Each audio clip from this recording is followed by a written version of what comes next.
ആയുർവേദ രീതിയിലുള്ള പ്രസവരക്ഷ അതെങ്ങനെയാണ് ചെയ്യുന്നതെന്നും അതിൻ്റെ ഗുണങ്ങൾ എന്താണെന്നും അതിൻ്റെ ചികിത്സാ രീതികളെക്കുറിച്ചും ഒക്കെ ഒരുപാട് ആൾക്കാർ ചോദിക്കുന്ന ഒരു കാര്യമാണ്.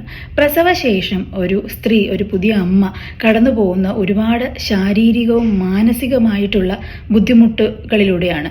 അപ്പോൾ അതിൽ വേദന ഉണ്ടാവാം, പുറമേ ബാക്ക് പെയിൻ ഉണ്ടാവാം, പിന്നെ ശരീരം മൊത്തം നീര് വെച്ച ഒരു അവസ്ഥ, അതുപോലെ തന്നെ വളരെയധികം സ്ട്രെസ്, മാനസിക സമ്മർദ്ദം ഉണ്ടാവാം, ഉറക്കമില്ലായ്മ ഉണ്ടാകും. അപ്പം അങ്ങനെ ഒരു ഫേസിൽ കൂടെ കടന്നു പോകുന്നൊരു സമയത്ത് പ്രോപ്പറായിട്ടുള്ളൊരു റെസ്റ്റും പ്രസവരക്ഷയും വളരെയധികം പ്രാധാന്യം അർഹിക്കുന്നതാണ്. നോർമൽ ഡെലിവറി ആണെങ്കിൽ ഒരു പ്രോപ്പർ കൺസൾട്ടേഷന് ശേഷം ഒരു 4-5 ദിവസം കഴിയുമ്പോൾ തന്നെ നമുക്ക് ഈ ചികിത്സാ രീതികൾ സ്റ്റാർട്ട് ചെയ്യാം. ഇനി സിസേറിയൻ ആണെങ്കിൽ ഒരു 14 ദിവസത്തിന് ശേഷം ഒരു കൺസൾട്ടേഷന് വരിക, സ്റ്റിച്ചസ് ഒക്കെ നോക്കി സ്റ്റിച്ചസ് ഒക്കെ ഓക്കെ ആണെങ്കിൽ ഒരു 20 ദിവസത്തിന് ശേഷമാണ് നമ്മൾ ആയുർവേദ പ്രസവരക്ഷ സ്റ്റാർട്ട് ചെയ്യാറ്.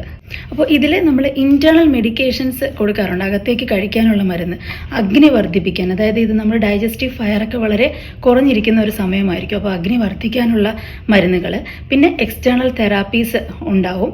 അതിനോടൊപ്പം തന്നെ ചിട്ടയായിട്ടുള്ള ഒരു ആയുർവേദ ക്രമവും കൂടി ഉണ്ടാവും. അപ്പോൾ എക്സ്റ്റേണൽ തെറാപ്പീസിൽ അഭ്യംഗം ഉണ്ടാവും, അതായത് ഫുൾ ബോഡി മെഡിക്കേറ്റഡ് മസാജ് ഉണ്ടാവും, പ്രത്യേക തരം തൈലങ്ങൾ വെച്ചിട്ട്. പിന്നെ വേദഗുളി ഉണ്ടാവും.